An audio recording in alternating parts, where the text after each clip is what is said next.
Hello, everyone, and welcome to another episode of the War Report. Now, we have quite a bit of news to cover, and I should just throw it out there that the countdown has begun as of the time of recording this. We are 20 days away from the end of the American Empire because we're going bankrupt. It's a shame. The Treasury, the Fed, they've all come out and said, oh, well, we're going to run out of money on October 18th. And by the time you guys watch this, it'll be 19 days until the American government is set to go bankrupt. And after that point, it's Jover. We're going to see the real end of the empire, but we will save that topic for later. Fingers crossed. Yes, hopefully. I'm hoping on it. I'm just trying to think of these last few big investments I should make while the U.S. dollar is still worth something. Unofficial financial advice, I'd say silver is probably the best route to go.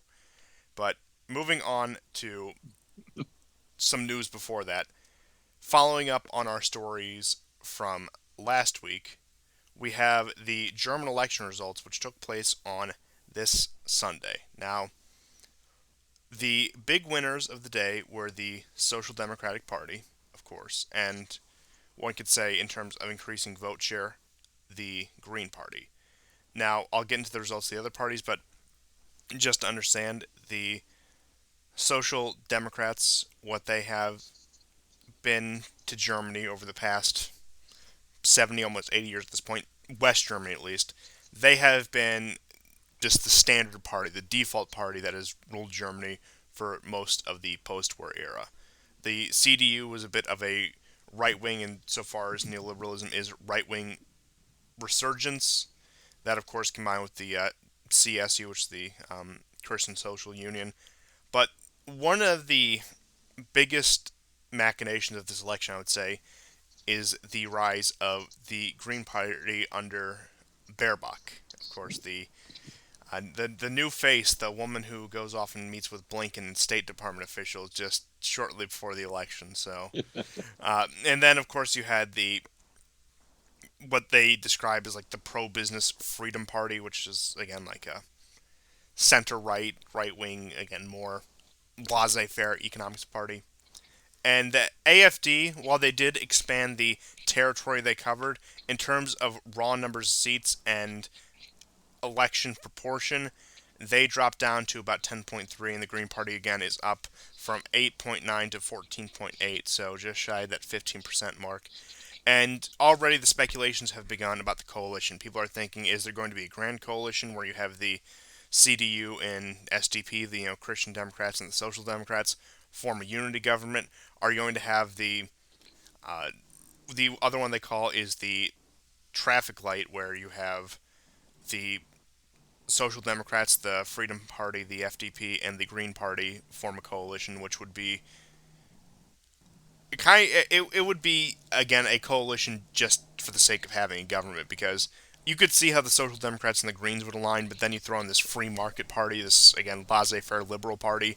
So there are quite a few options up in the air, even though it looks like what the main goal is going to be is just trying to keep the AFD as an opposition party. They don't want them to really have a say in government or cabinet affairs, which the seems to be the you know business as usual position. And with that Right. being said, Merkel is going to remain in power until coalition negotiations do come to an end and a new government is decided upon. Now, how long that will take is anyone's guess. We had this situation with the last German election where they ended up forming that coalition party between the CDU and the SDP, that grand coalition. And I don't know, it could be like Israel or Italy or Spain, one of these more dysfunctional countries when it comes to elections, where they're just back at the polls perpetually. I don't see that happening in Germany. I think they're more likely, especially with how big of a player Germany is, to make a compromise in that regard in order to make these weird, um, just patchwork coalitions. But time will tell. However, one thing is for certain, the main power player, they might not have a majority by any means, but the main people deciding policy in Germany going forward are going to be the Social Democrats. Now, who they will be tempered by, who their minor party coalition partners will be, That's the question that remains to be answered, but it looks like Germany is defaulting back to the party that has ruled it for the better half of the past century, again, since the end of World War II. And Yeah. I don't think much is going to change in terms of day to day going on, and especially on the world stage, because you did see some overtures to the liberal empire to Biden and co. from the SDP leaders, just again trying to reach out and like mend relations in the United States.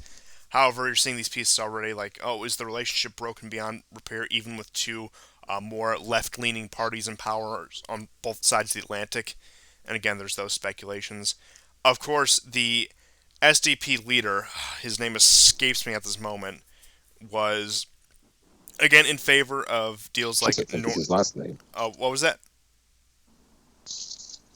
I think Schultz is his last name. Yeah, I think that's it. But again, SDP policy is in favor of more or less Nord Stream 2 and the current energy policy.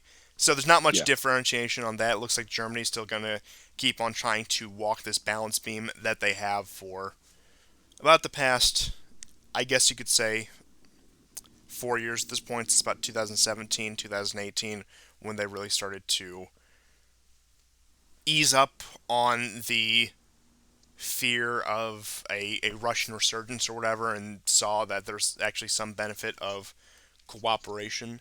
Now, time will tell. We'll see how much pressure is exerted via Washington on the process of forming a new government and the direction that the new government takes. And in terms of migration, just with the current political and social climate of Europe, I'm not saying mass migration is over by any means, but it does seem like a pause button has been put on it, especially with Turkey's weaponization of it. It Yeah. becomes a popular rallying point even among the most establishment of the European Union. I mean, you had the example in Denmark, and I believe it was in early 2020, late 2019, around that time, where their ruling liberal party, liberal social democratic party, stayed in power by pretty much playing immigration hawk, playing migration hawk. You've seen Macron make similar moves, and again, you're seeing this all across Europe, regardless of party. Even the people who are theoretically pro migration, just because of the limits of reality, just for practical reasons, have curtailed it, if not outright shut it down. Now, outright shutting it down, there hasn't been many cases of that, but there's been a large curtailment of migration, and I imagine the pattern will hold despite the change of government in Germany. Yeah. Well, I mean, I think this election is more about policy than politics. Um, in many ways, I think Merkel um, forged the way that Germany will probably be, unless, as you say, a far more greater pressure is exerted on it from America, and that is essentially it's pragmatic. It is concerned about its overall prosperity and leadership in the EU, its economic status and diplomatic status as well. Um, Part of the halt for the migration, of course, is to curtail the rise of populist movements. But I think it was also used as a strategy in late 2019 when it looked like, before Turkey really began to intervene in Idlib, uh, and it looked like the Russians and the Syrians with Iranian backers that Idlib was going to fall. And I think part of the reason for that is a new strategy, and that is go on the side of anti-migration and refugees in order to keep Idlib. Um, and it wasn't long after that, of course, Erdogan threatened 3 million new refugees, and you saw all of Europe spring into action almost in unison. That's not an accident. Oh, and we have some even That's more news on that quite because it's continuing to this day with some agreements between France and Greece, but do continue. right. And so I think it's a two-pronged strategy. Um, that is to maintain Idlib, but I think it's also to uh, keep down populist movements, part of the COVID restrictions are moving toward a new reality of monitoring the public in order to curtail any more of this. And as you say, it's a pause. We don't know if it's a stop. It's a pause for now. It's welcomed, but it's a pause. And so we'll see. We'll see what happens. You know, there is the possibility of a left coalition, of course, but I think there's also possibilities of a right coalition because the election was very close. There was only a point and a half difference, roughly speaking, uh, between the Social Democrats and the CDU.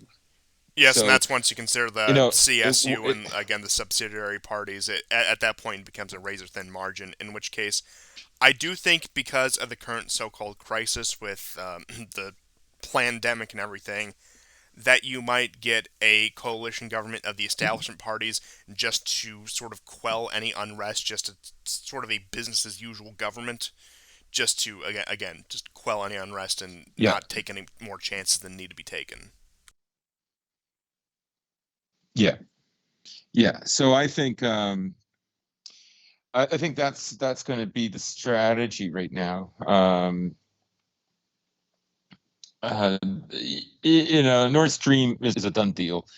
Uh, Now it's basically, I think Europe has bigger fish to fry right now than just standing up against Russia. Um, but there's a lot going on, so we don't know yet. There's also, I think, a lot less trust between uh, America and its partners in the EU. Um, and that brings me maybe to another point, and that is that you know uh, Merkel was never for. No, she never showed any great interest in the EU army that Macron has, kept on the boilerplate and um, really kind of instigated this idea. But there's no there aren't really many countries vying for this. They're not, you know, he doesn't have. It remains an idea. He's making his own way, as he said, with the recent military deal with Greece. Greece has bought a whole bunch of new Rafale fighters. They're comparable, if not better, than America's strike aircraft. Small, with slightly better tech because they're a newer plane, and I believe they also bought three frigates from the French as well. So, but yeah, I don't see like you changes. Not yet, anyways. I think the biggest change actually happens outside of Germany, in which just the atmosphere around this election, from my across the pond perspective, now any Europeans in the audience, especially Germans or French, correct me if I'm wrong on this, it seemed like it was a real handing over the reins of leadership of the European Union from Berlin and Brussels to an extent to Paris, to the role of the French and in particular the Mm-hmm. French presidency. And that may just be because of Macron's character and the persona he portrays himself with. Again, the Jupiterian president, as he once called himself. But it may just be a shift in reality in terms of what France is capable of versus what Germany is capable of. And I do think it's a bit of both. I think it's Macron exploiting France's natural advantages insofar as that's concerned. For example, when you see this anti-migrant push, as we were talking about with the military deal with Greece, and just going back all the way to late 2019, the Turkish migrant threat. When it came to that, France really took charge. They became a leader in Europe, something that I don't think, just because of the realities of post-war Germany, any German leader would have been able to, even if they wanted to. And they said, nope, this is a tight ship.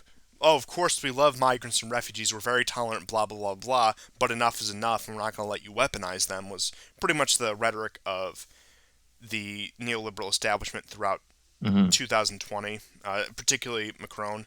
However, again, words versus actions are completely different things. However, you did see it play out sometime. It's almost like, and I think this is exactly what happened. Macron, the Eurocrats, if you will, knew that countries like Greece and Bulgaria and even their dreaded rival Hungary could get away with doing much more to waves of migrants heading towards Western Europe than their border security or military ever could. So I think it was a little bit of an outsourcing insofar as that is concerned, which, again, while it may be beneficial to the populace in a broad sense, certainly not electorally. In fact, electorally, they're better off going with the accelerationist plan where they let a bunch of migrants in and say, see, we told you this would happen. Of course, I don't think that's bound to happen anytime within the next few years here. But in terms of what the populists have pushed, it, again, it's taken a lot of wind out of their sails by having one of their policies co opted by the establishment. And again, that's not that Europeans are like these ethno nationalists, these people who are fiercely proud of their countries. In fact, the percentage of Europeans who identify as European versus their nationality varies from country to country, but it's in the significant double digits in most countries, even in places like Eastern Europe. I do think there are some that are like in the lower double digits or even single digits in Eastern Europe, but that's beside the point. And but again, it's been this thing where the average person is starting to see the effect on this, and they'll support this insofar as that is concerned. But it's been a shift in the dynamics of Europe. It's been a stymieing of their plans. And in many ways, a lot of the justification is, of course, well, pandemic travel, that has to be curtailed, and they have a few other reasons. It almost is, you almost do see, and I do think you actually do see it, this division across the Atlantic versus what the American liberal elite wants versus what the European liberal elite wants. And I think those are coming to head more and more. And as I've expressed in previous episodes, I do think that both respective parties are more concerned with internal issues than they are externally or about each other at this point, or even somewhere like Russia, or maybe this is a little bit of a stretch, especially in the American case, China, but they're more concerned with putting out fires in the backyard than they are with, again, worrying about each other's affairs or affairs outside of their backyard. So, and that's why we've seen so much deviation. A lot of this was inevitable. I do think that current crises or so-called crises have put like the accelerator to the floor on this. But what we're seeing right now, at least in my opinion, and as I've expressed many times before, we're seeing a lot of inevitabilities pan out much sooner than expected.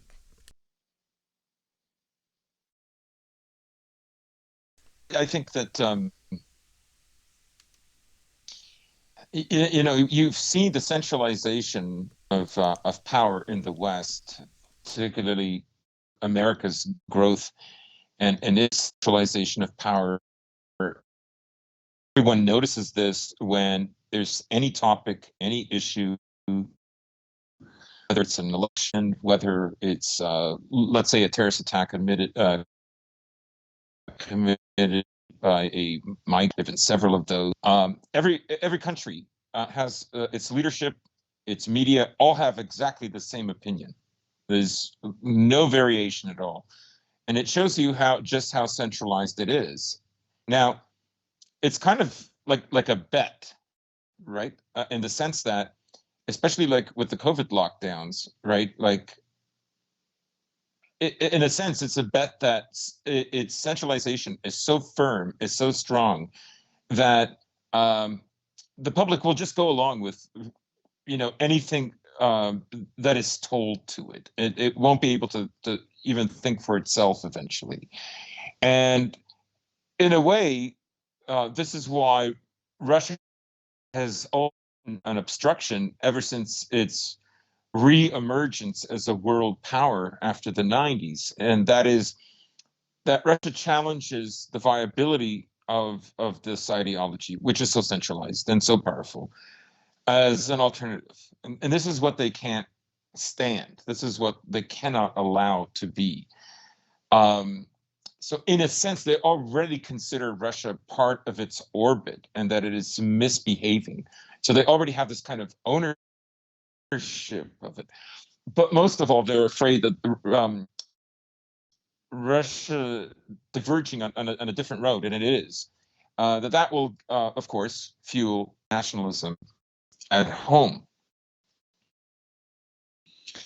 So it's a bet because you have to believe that you're in total control, that you do the kind of things that are being done in the West right now. You really have to believe that. You have to believe that there's no competitor out there that can, ruin your plans, or that they're so competitive that you're going to have to find more, let's say, right centric approaches in order to combat that is Russia. But it's increasingly becoming China, because China also has this conservative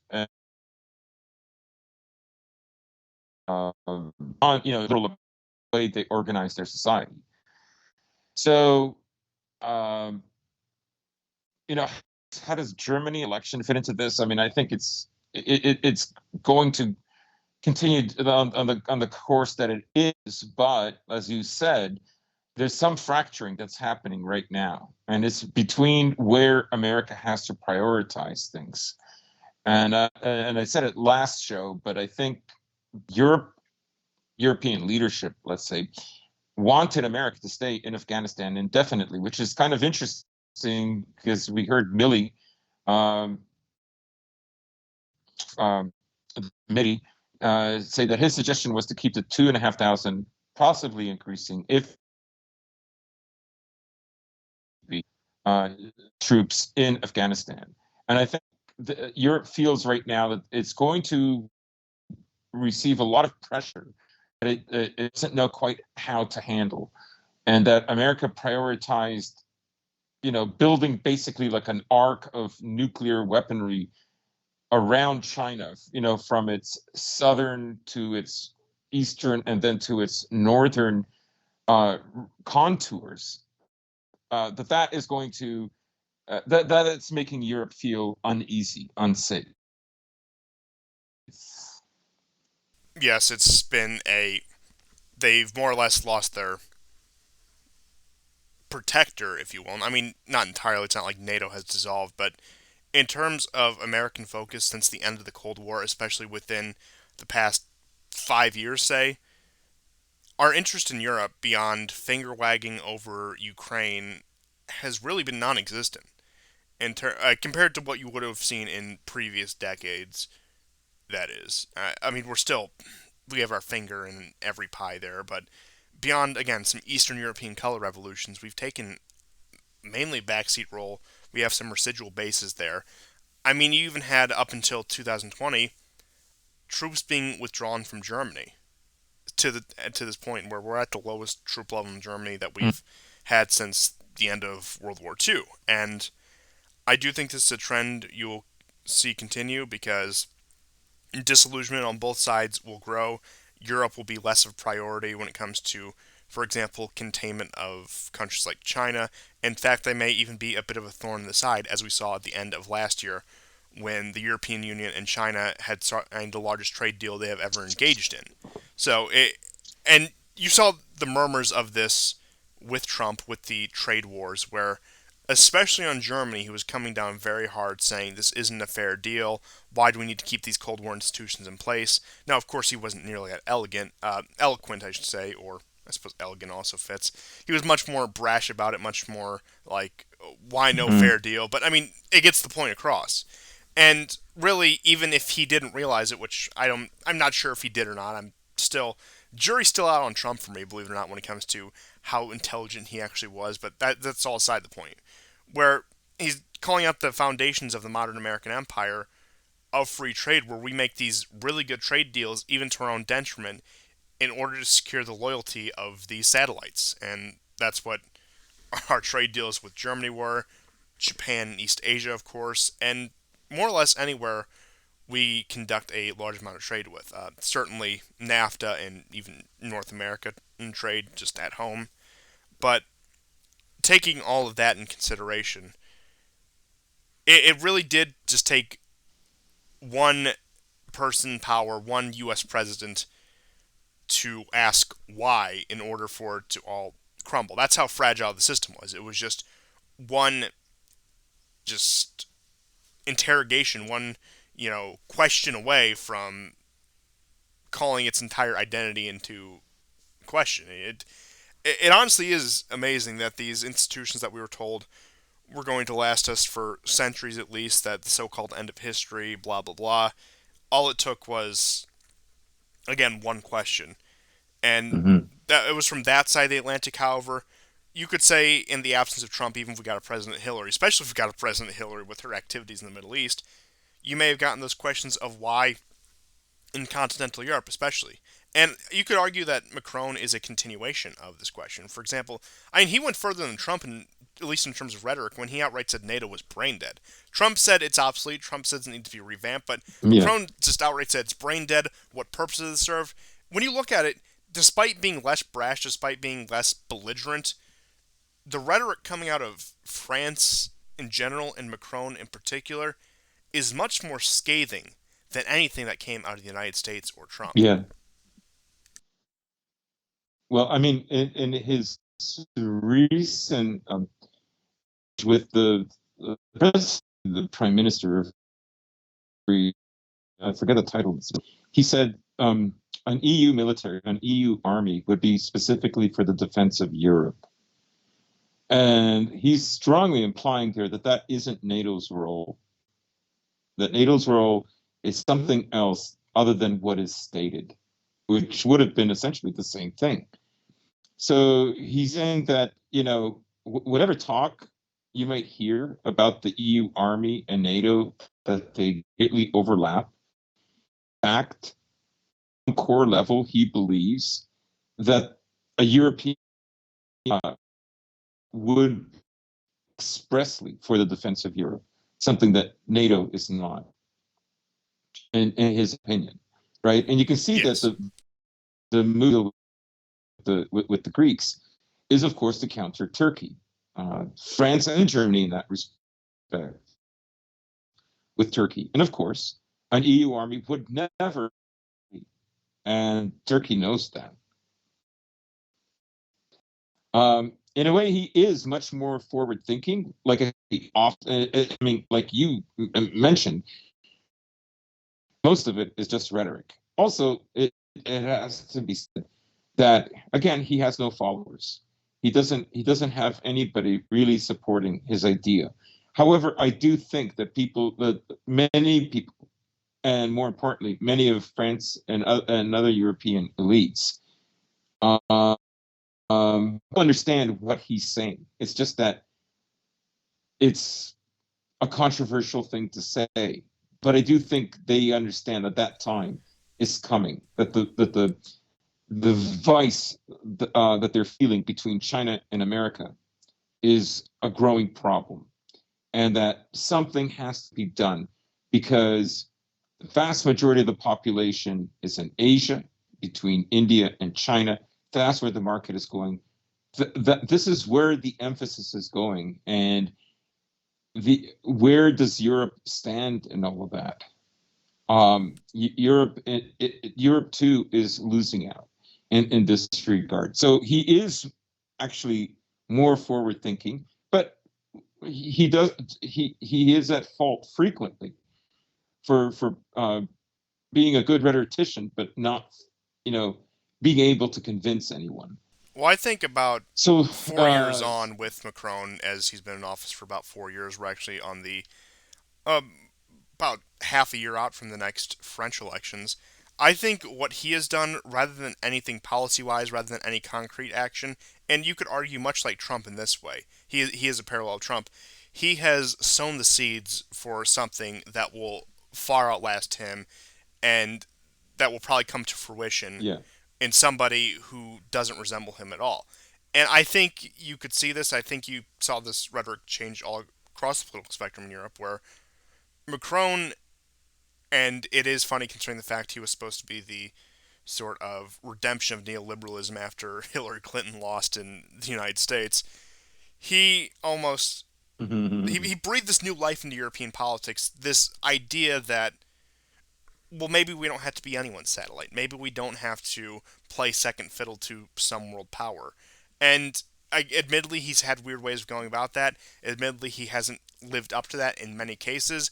But I do think he took an idea that was fringe at one point and has revitalized it, has given it life, and that really has shaken up the stage of the world. Now, in my opinion, I think it's inevitable that European politics will take this direction of being a more independent, cohesive bloc. Now, as far as internal federalization of Europe, I can't speak to that. I don't think it'll happen, at least with the current crisis. I mean, the European Union is still a very fragile organization, and European unity is also still very fragile. I mean, just look at, I would say that's accentuated most in the past couple years in the French and Turkish conflict when it comes to places like Libya, or more recently Armenia and Azerbaijan, which we'll get into in a couple minutes here.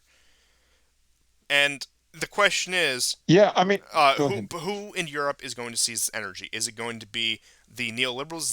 Is this how they're going to revitalize themselves? Is it going to be the populists? Is it going to be somebody we've never heard of, or is it going to be some mix of all of them?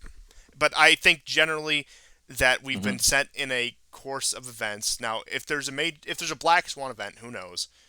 This could all change. But I think the events have been set in motion for Europe to act as a semi independent, if not independent, bloc on the world stage between powers like the US, China, Russia, etc. And I think you'll start to see this spill over with countries like Japan. You already see it with Turkey, um, arguably even Iran.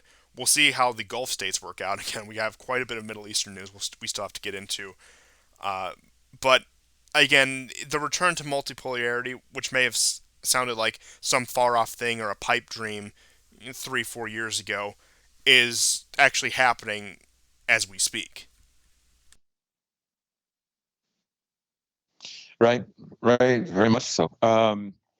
Uh, you know, when you hear that Joseph Borrell is in favor of Macron's idea of a European army, you know, on some level, this is taking root. How far it will go, what it will take, what circumstances have to develop. I think you can couple that with, the recent emergence of the AUKUS coalition. Um, it's very much, an Anglo-Saxon club, if you will, and Macron resents it. France is not done with with this episode, and it is going to Macron is going to use this politically to support his idea of an EU army and for greater European independence. That is the case, and I think it is the case. The people should remember that, in many ways, France for Western Europe um, was the epitome of culture, particularly art and architecture, for very long. Um, in the same way that Persia was conquered, Persia led the way thereafter. You know, um, developed schools of theology and um, many of the mathematics that it had inherited through the Greek civilization. Uh, it expanded on those things. So, from a big civilization, France is very much this, right? France is was not as pragmatic as England was, and it's more philosophical than England in its character. And so France has always had this history behind it, and I think in many ways, I don't know, Macron is tapping into that, or from my experience, I've I've been to France several times and stayed there, sometimes for an extended period of time. And it is very much the case that they do see themselves as a very important country in the development of Western civilization and Europe, right? They haven't given up on that. They consider that that's a very important position in some ways, but quite different than, say, the way Turkey looks at itself as the capstone or the second half of the Islamic civilization. That let's say that America fulfills for the second half or the capstone of Western civilization, right? There is that to consider, and when that is your identity, and there isn't, another identity that you can whole cloth make on the spot, uh, you're going to draw from history, even though it's a liberal country, even though neoliberalism is very, very well entrenched. They do manage to make use of this, and I do think even on a subconscious level, it infuses everybody there with this kind of this pride of being like the cultural center of Europe for so many centuries, Yeah, and particularly, I despite would what you say, do from the see, Renaissance onwards. and despite what you do Pardon see me? with opinion polls, like, oh, are you proud of your culture? Do you think your culture is superior to others? You see this in particular with Europe. Western Europe, it's very low.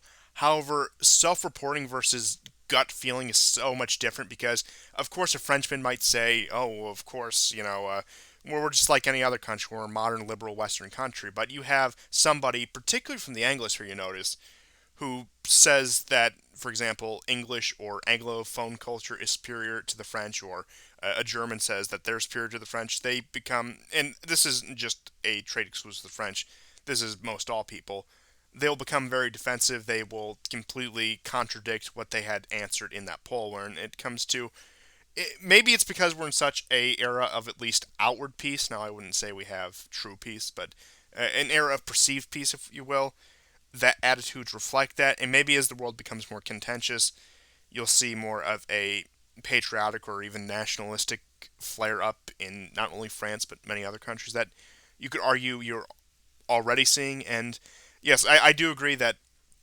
while they may be viewed, at least from the Anglosphere, the Anglophones' perception of history, as a has been, as something that had already happened, the French themselves, I think, even on a subconscious level, if you will, still feel that they are the beacon of the civilization. Now, I think that is a sentiment that's been, for example, completely crushed within the Germans after two world wars. And, of course, Yeah. a 70-year occupation, psychological warfare operations. Germany is pretty much the guinea pigs for that. Everything post World War II has been done to the Germans before it's been done to everyone else. But, of course, France didn't get that treatment, being on the quote unquote winning side of the war.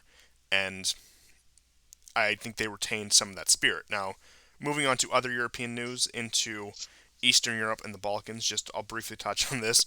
So, Russia and Hungary have made a gas deal that completely circumvents Ukraine as well. And it seems like you're seeing this trend after the Maidan, and you're really seeing it come to fruition this year with the completion of Nord Stream with this gas deal, that Ukraine is being more and more isolated.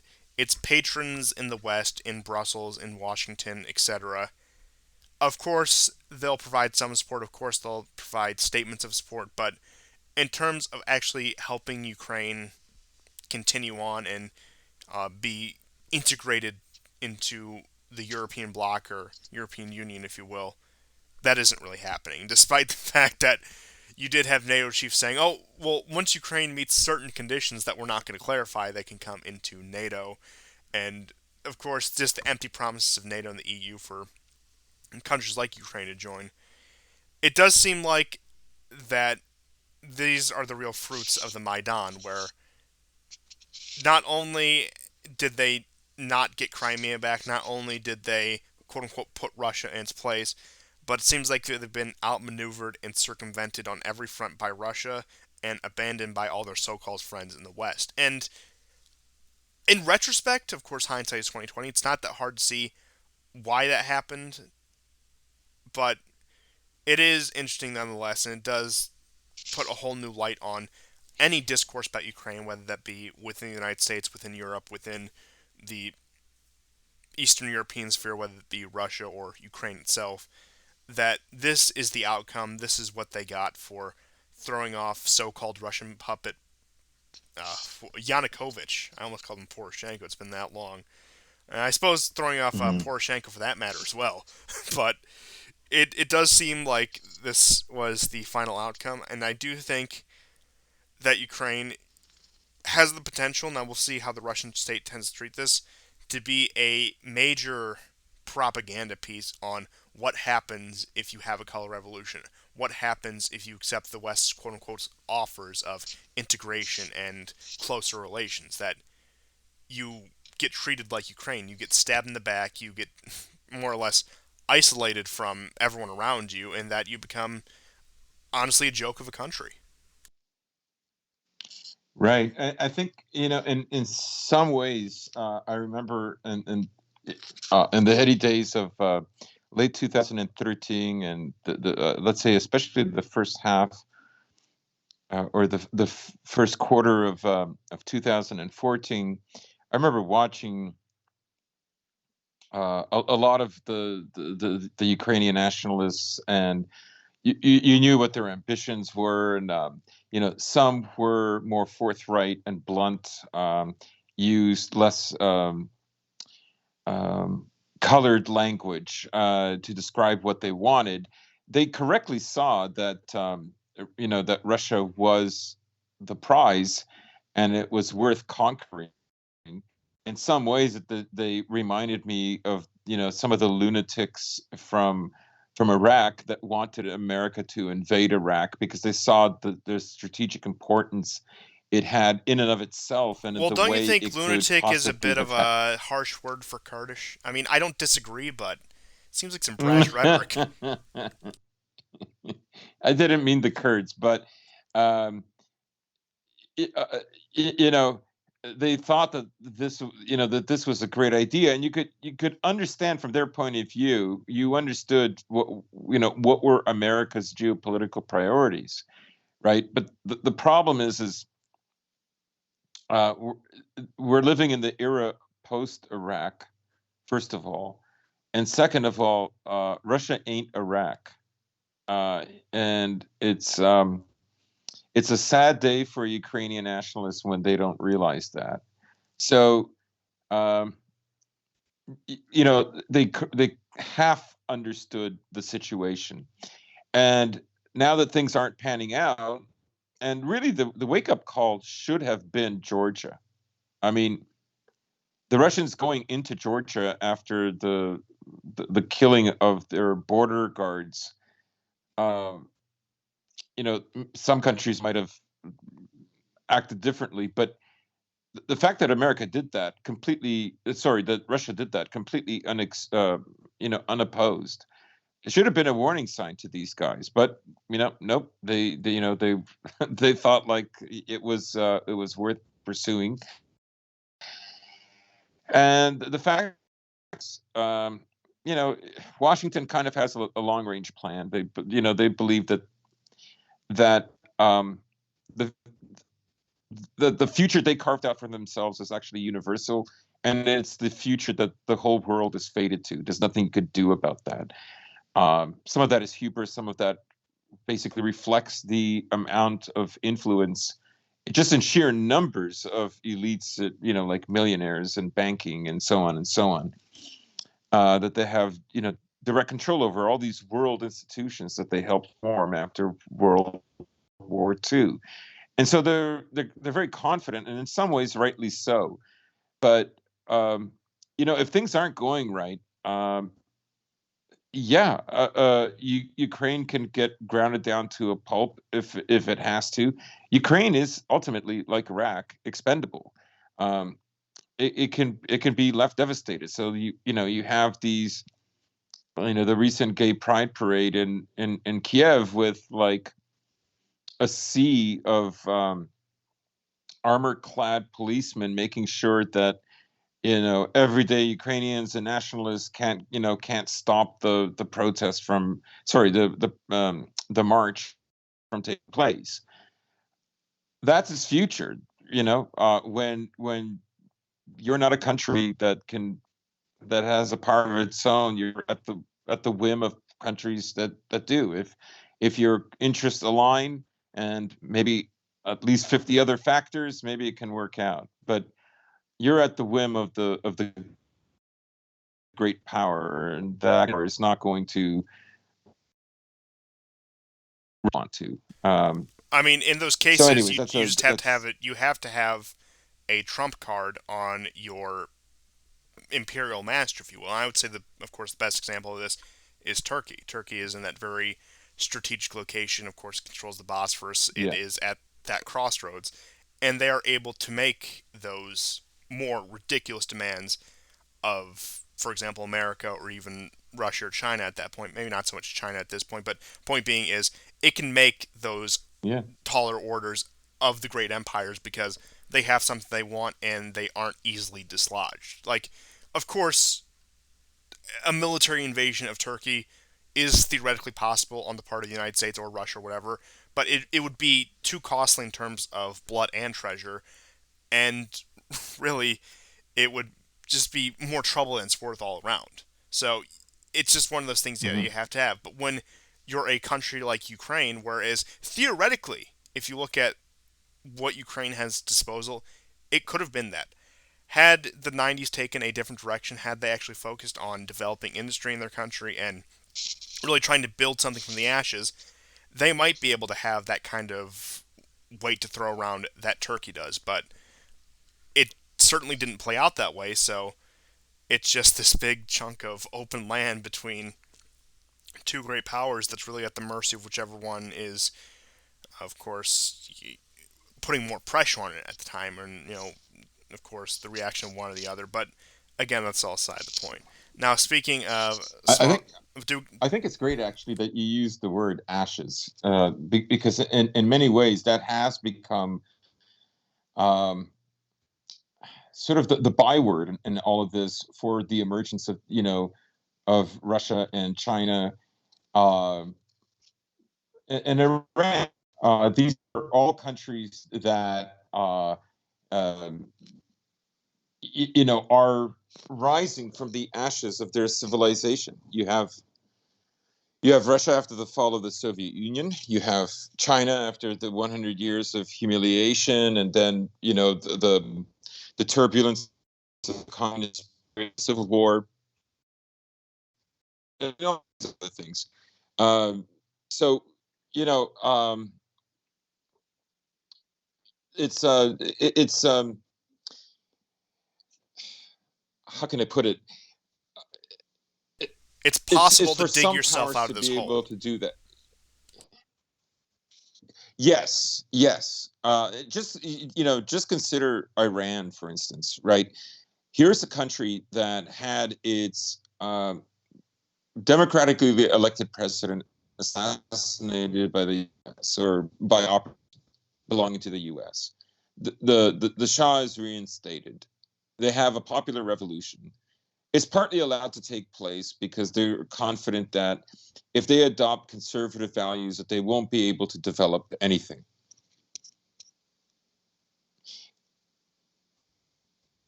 Hello? Yeah, do I thought you just had more to say about that. I do. I thought I lost you. No, no, do go ahead. I'll let you know if you're gone. Don't worry. So okay.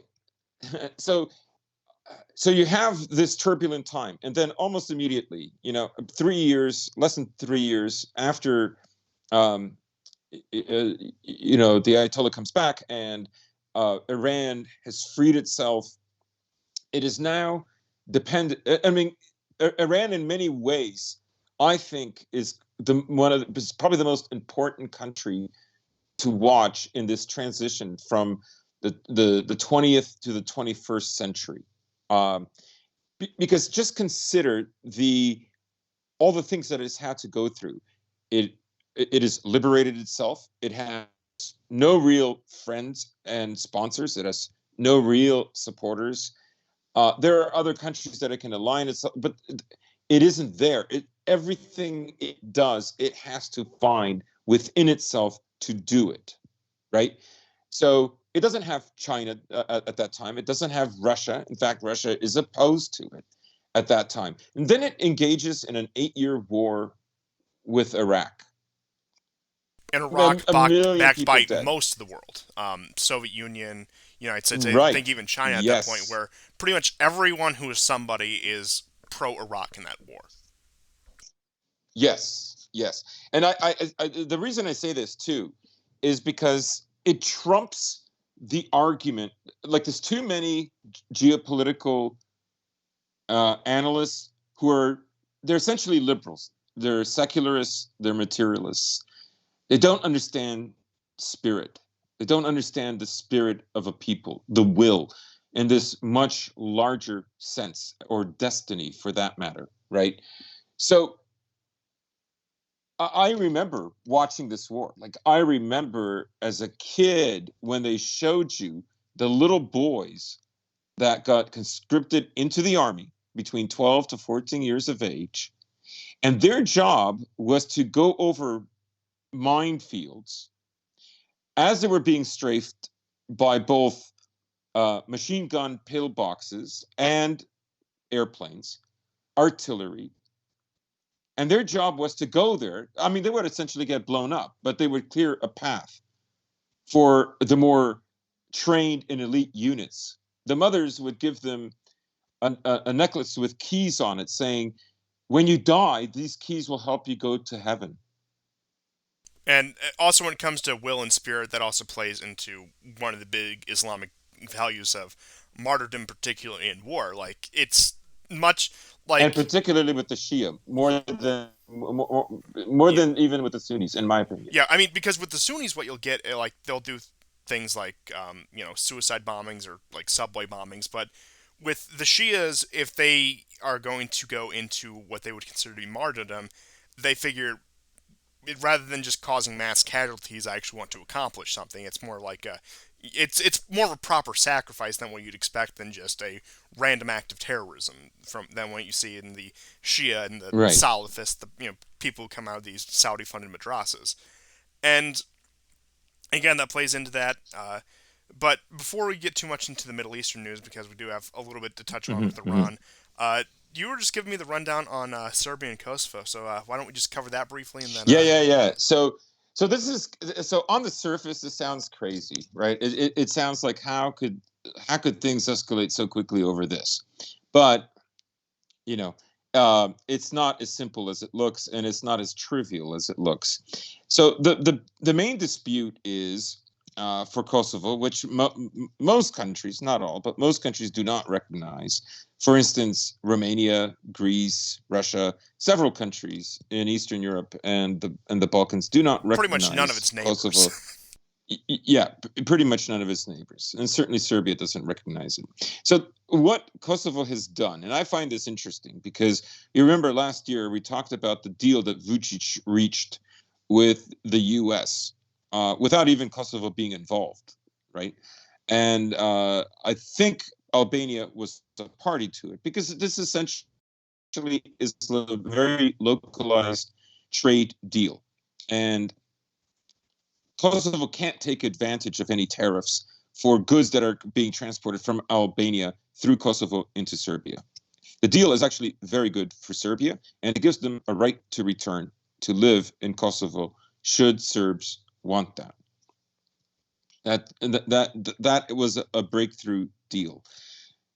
So I think some of this might be retaliation. Not that there's any mass numbers of Serbs that I know of that are moving back to Kosovo. I'd have to look into it. My own gut feeling is there isn't.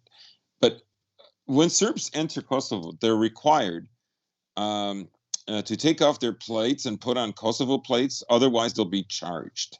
So they'll have to pay a fine for daring to enter Kosovo. It's absurd. And the Serbs have kind of had enough of this. There was some kind of a scuffle with 10 different Serbs being targeted by Albanians, and one of the Russian parliamentary figures in Putin's administration has gone to Kosovo, has gone to speak with the Serbs on a strategy. And what you see is something that we saw earlier develop in Ukraine along its border in April, and that is Serbia is massing their army, and their army is much better now than it was in the 90s after it finished fighting a long, grueling war in Bosnia, and then another war, plus sanctions, plus bombing from the major powers, America, France, Britain, etc. Um, so what it's, I think, hoping to do, and what the Russians are probably telling them to do, is call their bluff. Don't invade, call their bluff. Russia's already said, I mean, it's kind of pointless. Russia telling NATO should leave its, should abandon or leave Kosovo, for instance, is kind of funny. It's more of a troll than anything else. In any case, let's see how this develops, right? Let's see how much Serbia is willing to amass on its border. Basically, what they want to do is they want to scare the Albanians, right? And in a sense, it's also a dare on the Americans and the Europeans to do something about it. They're going to call Kosovo's bluff on this, right?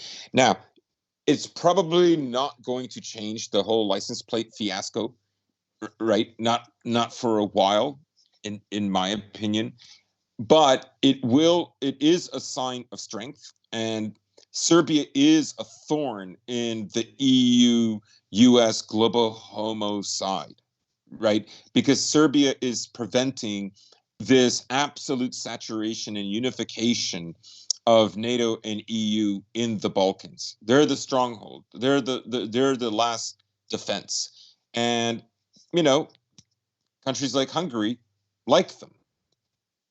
And we just saw Hungary make a deal with the Russians. And we know that anytime the EU is very hard on Hungary, Orban will go to Moscow. And these are not just symbolic, they're real threats. And Hungary and Serbia are willing to work together on this. And Serbia generally supports Hungary, especially Hungary, like the last few years, for instance. So, not to mention that there's a significant Hungarian minority in Serbia, especially around Novi Sad.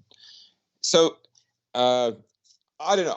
This is going to be an interesting one to watch. It's come out of nowhere, and we'll see how it develops. So, I mean, I think they're going to do the big, army amassing on the border, threatening to invade deal, and we'll see what the Albanians do. In a way, the Albanians now, I'd say the Albanians, I don't mean Albania, the country. I mean, Kosovo is run by Kosovar Albanian, Albanians, is what I'm saying. the ethnic makeup of the people there. Yeah, yeah. Yes. And so we'll see if this escalates. We'll see what they do. Vucic, I think, has played this right. I think he's in consultation with the Russians, and I think he's going to adopt a long-range plan for which there was already evidence, anyways, about him making that good deal, him sort of moving between the EU and Russia to extract the most amount of juice out of that lemon, as it were. And to think this was the man who Is the 2 years strategy ago that all these was small powers are using. trying to enter into the European Union and in fact got caught surveilling Russian officials. And I mean, of course, it is that back and forth game, but Vucic I Yeah. always saw as something of an anti-Orban, where it's like theoretically he wants to do the same thing, except instead of asserting himself to everyone, he bows down to everyone. But it looks like that has at least started to change now. Now time will tell when things actually get serious, when he actually does have to make a serious stand. I think that's those are great points. I'm very glad you brought them up. That puts things into context. I don't want to um, paint Vucic and I think what you're also right about is that I think he sees the writing on the wall, that things are moving in a certain direction, that it would be better that he work more closely with Russia, And it's also a volatile strongly situation implying that as well. America is a waning power, Russia is a rising power, and you see Turkey the same thing. Turkey has made a new deal for the S-400. They're not going to stop on in that road, as it were, and so Vucic has to have things are going. And he also needs some popular plays for the internal situation in Serbia, as you'll recall, around this time last year. In fact, a little throughout the summer 2020, there were massive anti-lockdown protests and anti-Vucic protests, and that spilled over in the situation with Montenegro and everything. So doing an internal power play like this, something to one could almost compare it. Now, I doubt it's going to go to this level. Is when Putin seized Crimea, it bumped up his approval with the more nationalistic elements in Russia that he was willing to actually take a stand on something, and we may see a similar event happening here.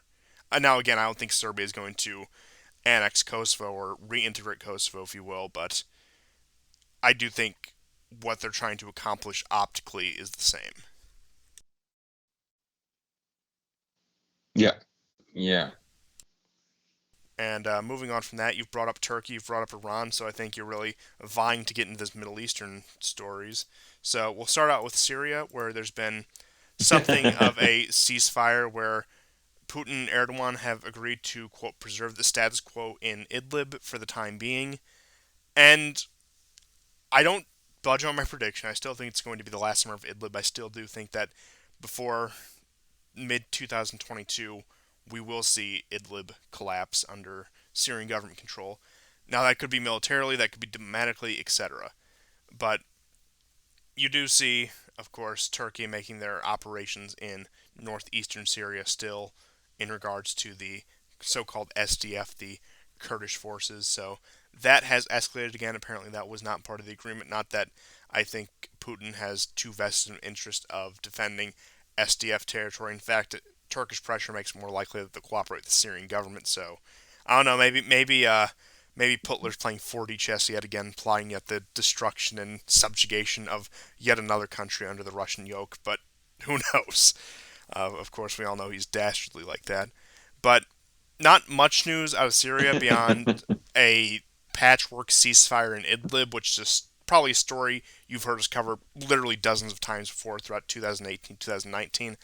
But I figured it was worth touching on.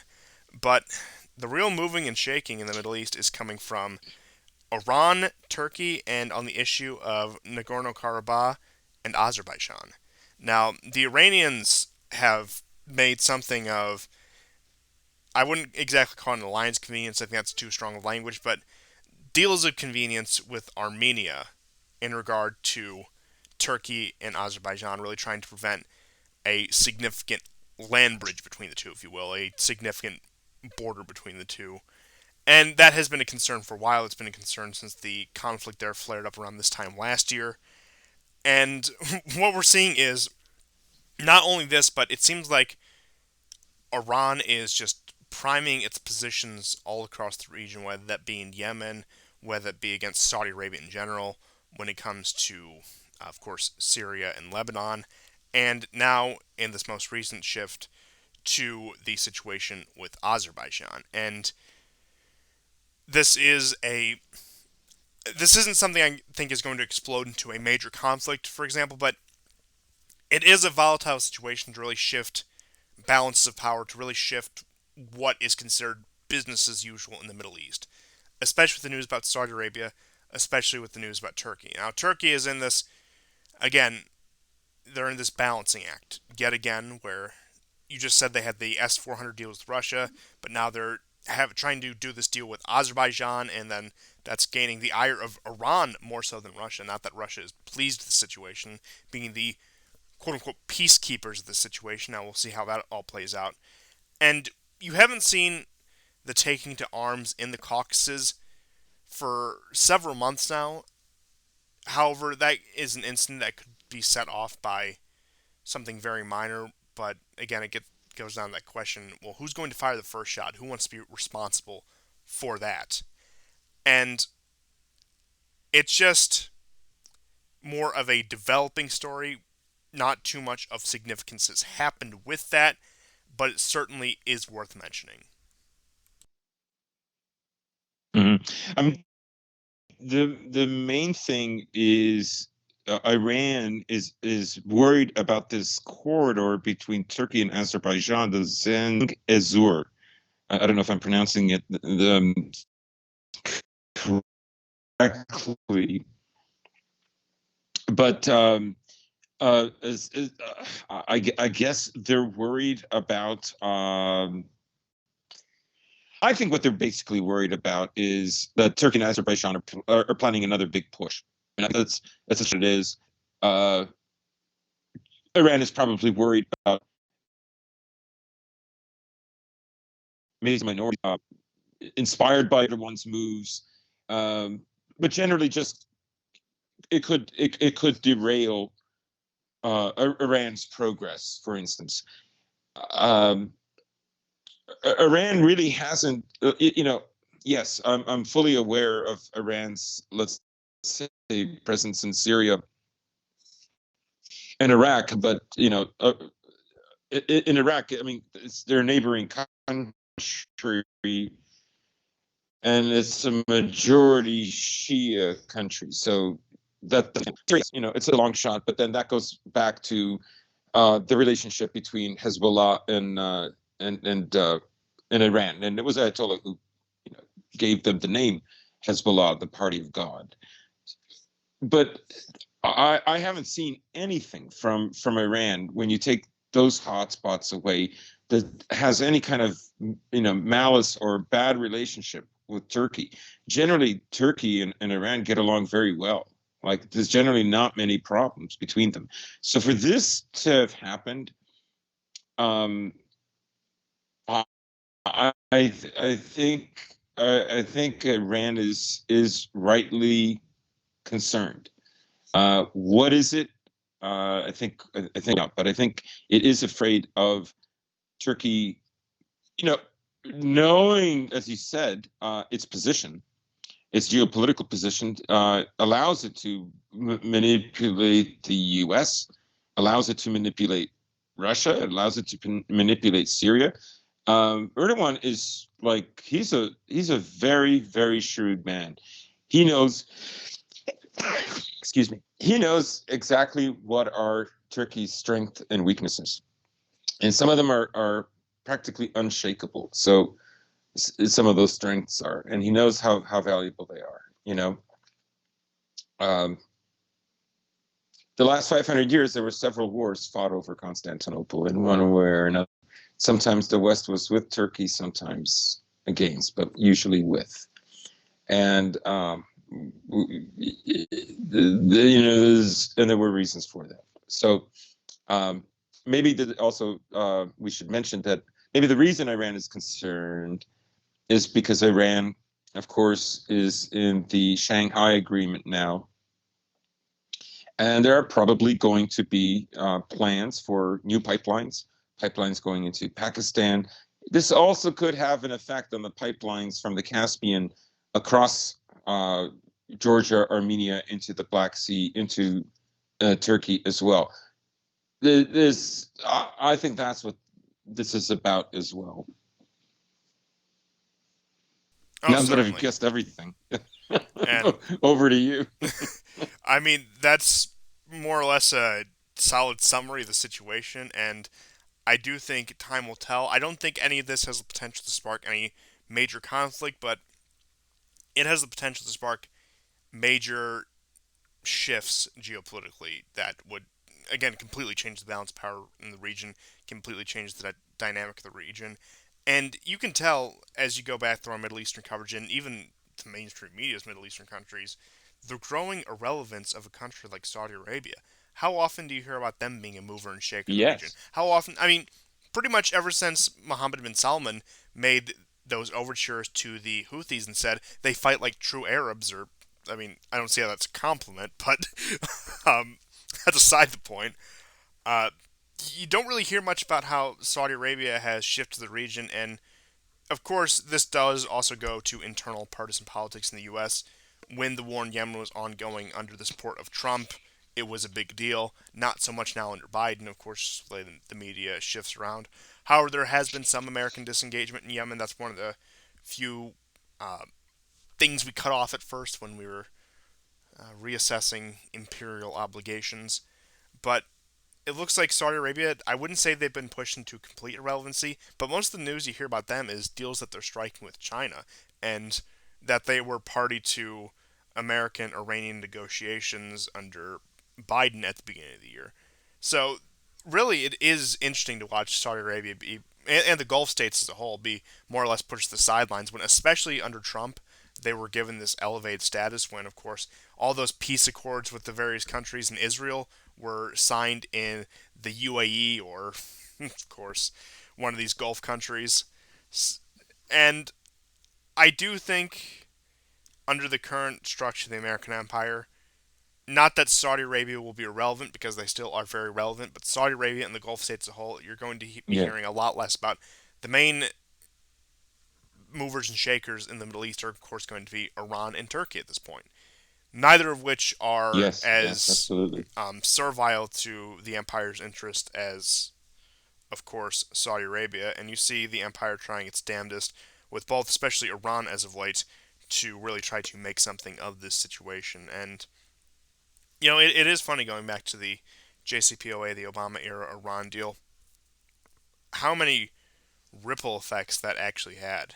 I mean, because imagining if Yes. there was never that breaking of the ice, if you will, even just for those few years there from the end of Obama to the beginning of Trump, where we would be now. Now, I don't think that regime change would have happened in Iran. I think efforts for it would be much stronger.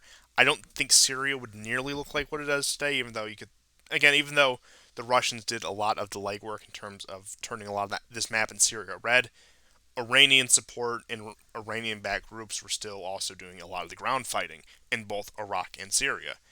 And really, it is wild to think how one just simple agreement, the JCPOA, had so many ripple effects, and that even tearing it up after that short amount of time also did. Because, I mean, in a situation where Trump either caved or Hillary won and it stayed in place tentatively, like what you would have expected for Iran in 2015 when they entered this agreement, I would say almost all expectations have been subverted, even from the more fear mongering side that a lot of the Republicans and the Zionists approach were like, what was it?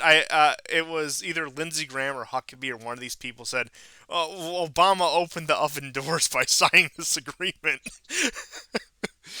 Yeah, all the way like, Yeah, you're bringing up a great parallel here, right? Because the Saudis feel completely betrayed by the U.S., right? They warned not to go into Iraq. This would be a disaster for them and for the entire region. When it looked like Obama was going to support them in Syria, he didn't. Well, Congress. I don't know. And then the third one was him switching completely to create, to get a deal with Iran. And they're thinking, like, what is? I mean, it was all part of the China pivot, right? He wants to. He sees that China and Iran are moving closer together, and he wants to stop that from happening, right? Um, he wants Iran in his pocket, so to speak. So yes, we talk about Europe kind of losing faith in the U.S. Let's say the last 2 years, but for countries like Saudi Arabia, United Arab Emirates, Qatar, this has been going on for over a decade now.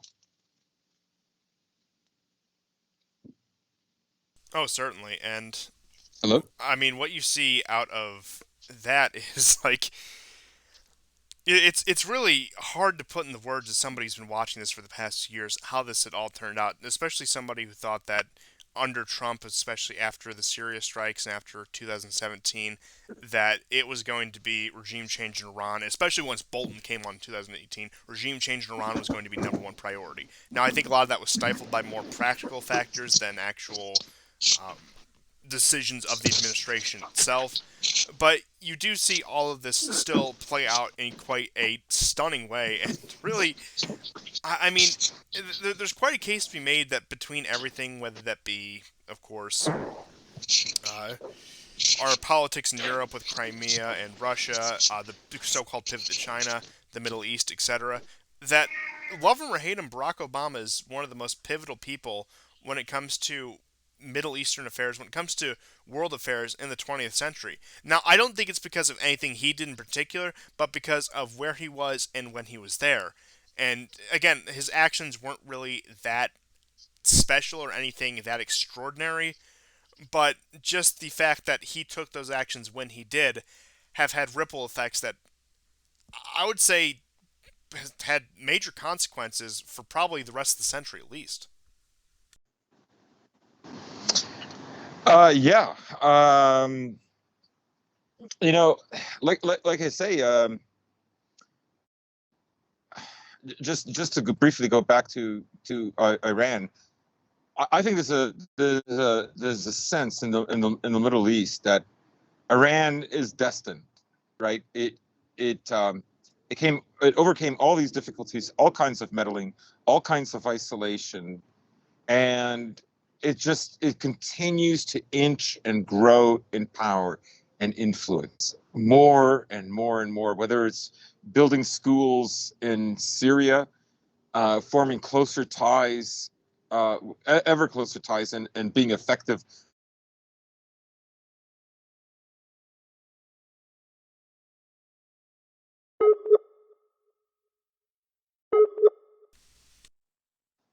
Yeah, so you're right. Obama uh, made this pivot, and it had a profound effect on everybody. I think in many ways, it wasn't really reported, but in the same way that, let's say, Trump had an effect on the Afghan government by making a deal with the Taliban exclusively, I think these pivots, these sudden pivots, are very disruptive, and I think that has happened.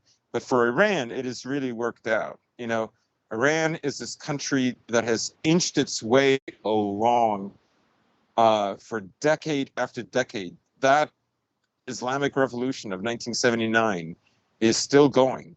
It is still a face against global homo, whether people like it or not, whether they like Iran or not.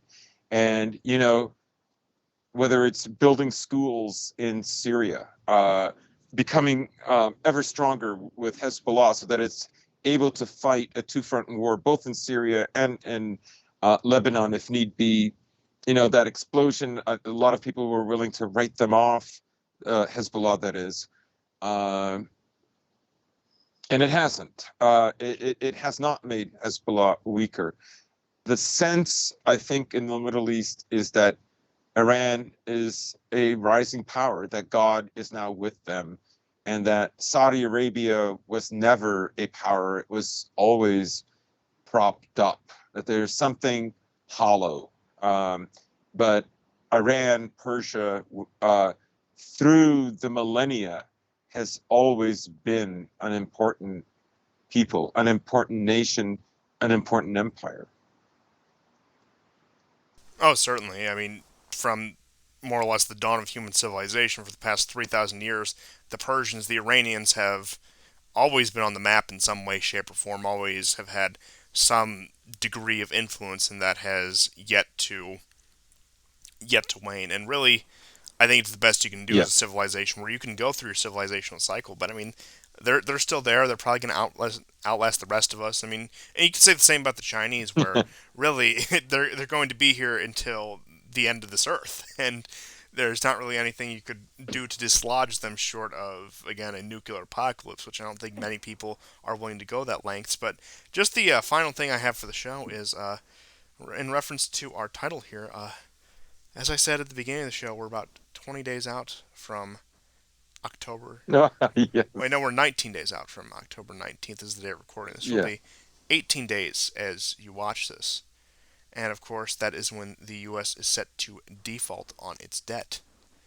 Now, it's a very scary thing, and this isn't the first time something like this has happened, but just in the nick of time, Congress has always moved to raise the debt ceiling. But apparently, Congress is so gridlocked right now, they haven't come to any sort of agreement. There hasn't been a raising of the debt ceiling. And you even have Janet Yellen getting out there, who is former head of the Federal Reserve and current head of the Department of the Treasury, saying, "Oh, well, this is a very bad situation. We could default on our debt, and this could have massive ramifications on the economy." Now, if we're being honest, the debt ceiling is probably going to be raised, but at the rate this year goes, I could see yeah. some freak occurrence where it isn't. I'm not putting my money on that, no pun intended. But it does show that before it's like, oh no, the debt ceiling. Most of the time, it's just been brushed off. It's been touched on the media as a scare thing for a few weeks. But in light of every other crisis compounding on all of this, I don't think this is the utter collapse in the American empire, as I sort of said in a tongue-in-cheek way at the beginning of the show. But it certainly is. It has higher stakes than it has previously because of everything Yeah. economically, politically, geopolitically, socially, that this could be the case. I mean, the US dollar could take a major hit, which of course would have ramifications. See, all these things, at least in my analysis of the entire situation, is it's sort of a death by a thousand cuts, if you will. Like I said, I don't think this will be that thousandth cut, but I do think it will certainly contribute. Where all these small things that could be weathered, that could be tolerated before, when you start to compound them and just pile them on top of each other continually and continually, it's going to add up. It's eventually you're going to get, to return to the analogy, that thousandth cut that does you in. Now, when that will be, what Hmm. that will be, and how it will be done, I'm I'm no fortune teller. I cannot see into the future, but it does seem like yet another thing, just something else that the Empire has to worry about, just another thing to add on to the to-do list. And like I said, the debt ceiling will probably get raised, but you would think that at least here's the working theory. So, of course, the gold standard has long been abolished. We've been on the petrodollar more or less, but the true backing of the value of the U.S. dollar is military might. It is the fact that the American empire has the largest, well, not the largest, but the most powerful military force the world's ever seen. That it is still, on paper at least, a hyperpower that can intervene and assert its interests on any corner of the globe, so to speak, on anywhere in the world. They can be there within a short amount of time and more or less assert their interests. Now, there are countries that have risen to stifle that in recent years, but it's not like U.S. hegemony has been dislodged just yet. Now, I think we're on a much more rapid decline than we were even 2, 3 years ago, but that's beside the point. So the question is, when are we going to get that inevitable, deadly combination of a U.S. economic crisis and, I don't know, maybe it's the debt ceiling again, maybe it's something else, combined with an embarrassment on the international stage? I mean, if the Afghanistan pullout would have been delayed by 2 months to October 15th, I mean, that would be just the, I think, 1-2 punch that would be needed in order for something like that to happen. But I suppose we'll see. And just with the rate things are going, with how commonplace, honestly, crisis has become, it's more or less inevitable that within, I would say, the next decade at most, now that might be a very pessimistic or optimistic, depending on who you ask, prediction, that these events will have to subsequently follow each other: economic crisis, international embarrassment, or maybe if you want to go for the trifecta, the triple crown, internal embarrassment politically. And I mean, it's just a matter of time, at least the way I'm seeing things, before you really get all of those things coming together, before you get all of that just creating an unholy alliance, or again, depending on who you ask, maybe it's a good thing that the American empire is going to collapse. I certainly have my opinions on that, but that's beside the point. But while I don't think this debt ceiling story, as for the time being, is going to be that much of a ripple effect, I think it only goes to show, and especially with mainstream coverage of it, how fragile the empire is. The fact that what we can default on our debt, we can go bankrupt, is becoming something in the minds of the American people now. I don't think we're at the point where we could effectively go bankrupt yet, but I do think those seeds are being sown that the idea that it could happen is starting to enter into the American public's consciousness after a year Yeah. of, or I would say past 4 or 5 years of embarrassments and failures. And that's not just to one side or the other, Trump versus Obama versus Biden, whatever, but just systemic failures and systemic embarrassments. Yeah, I think the confidence isn't there ultimately, right? Uh, but again, we spoke about hubris. It's almost like they feel they don't need it. We talk about the military, being weakened by many of the domestic social issues and the way that we saw them emerge last year, which was absolutely one of the most turbulent years in America, like in the last 30, no doubt.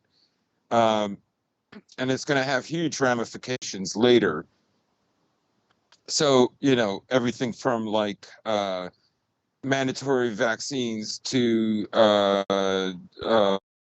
critical race theory and whatnot, that's ultimately weakening this military. And why would you do that? I mean, on the gauge with the rest of the world. On the other hand, it looks like they're just shifting priorities. But you can't engage. I mean, they're looking for loyal soldiers. I get it.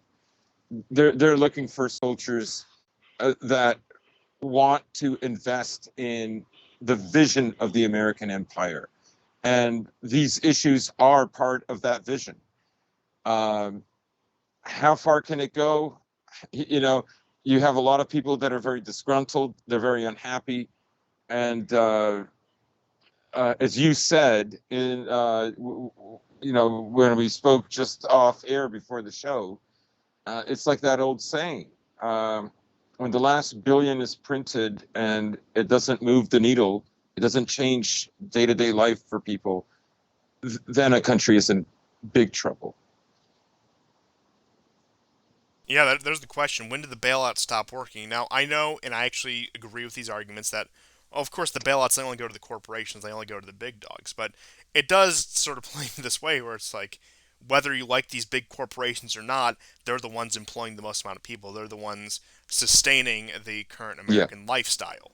And unless the government is going to go full welfare state, unless we're going to have the sort of welfare levels you've seen somewhere like Saudi Arabia, it's going to be nasty. If, again, I'm not defending the bailouts of these corporations. I think there's much more healthier ways to deal with this if we actually lived in a functional society. But once the checks stop going to those businesses, or the checks stop making a difference for those businesses, when the people on the top aren't getting their share, then you know you're in trouble. Because, well, if they can't get it, then there's no way in hell we're getting it, or the average person is getting it. Yeah. But I suppose that's all we had for today. A country on the verge of crisis yet again, and yeah, it just keeps accelerating every week, doesn't it? It just keeps getting a little bit faster and a little bit faster Yeah. and a little bit faster. You almost have to enjoy it. In some ways, I do. In some ways, I don't. And really, Yeah. it's like, I don't know. Maybe I'm too optimistic, but I smell a lot of opportunity in the near future. Of course, that's not any sort of incitement to violence, I should say, because I know some people can Yeah. they can really stretch that Correct. definition. So I'm just gonna cover all my bases here. Of course, remember, apathy is the way forward. Apathy is the way to bring down this behemoth, and that all that the most that you have to do to oppose the regime is just stop caring about the regime. Now I know that might sound contradictory with the kind of Hmm. show that we Hmm. do, but you know what? I make an exception for myself because deep down we're all hypocrites, and documenting these sort of events is a little bit fun. I have to admit. And you guys clearly enjoy the content, but yet again, uh, it's not going to be secession. It's not going to be some major populist figure that we drain the swamp and vote it out with. It's just people just have to stop caring about the fate of the empire. And honestly, the more the empire does and the less it provides, I think that process will play out naturally. I think we've seen it play out before. And the model, let me clarify, loosely based this on, not point for point, is the collapse of the Soviet Union. That's the probably the best example I could give you in recent history of apathy destroying an empire. And really, that's all I had for this episode. I'm sure you have some thoughts on that, and I'm sure you're out to just Fed post this show and Fed post us both into Guantanamo Bay. So, against my better judgment, I will leave the stage to you, and please don't indict us on anything. Yeah, I mean, I think the one thing to keep in mind. I agree with you on on the apathy, but a lot of the apathy came about because Russians wanted to become more like Westerners, and they thought that that was possible, and it could be facilitated, and so on and so on. Basically, blue jeans and rock and roll won the day. Uh, what's in it for Americans? Where do they go? I think that's the important question. This is why I think of the populist movement in America is like it is rejecting the direction that things are going on toward, uh, and it's doing so by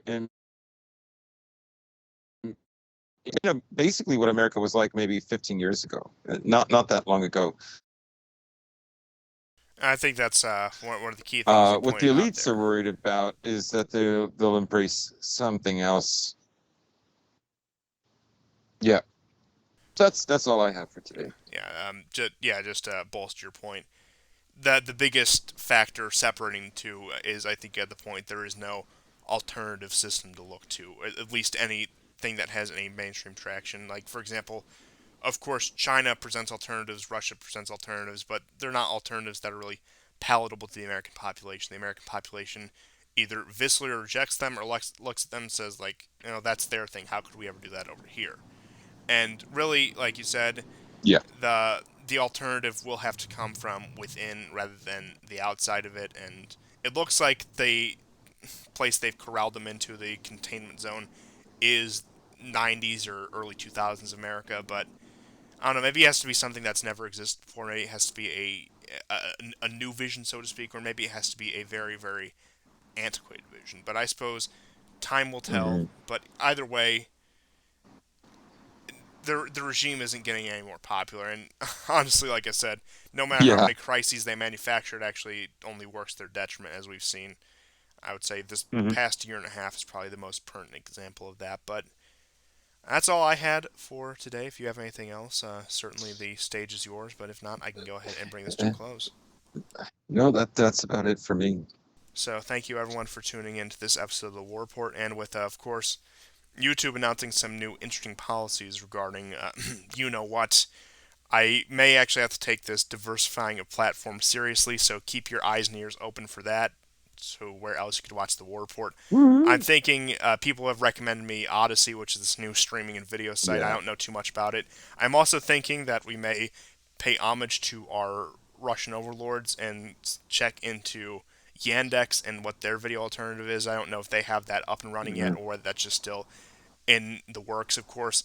There's BitChute, which I just need to do some restructuring on the channel because it's all wrecked to hell.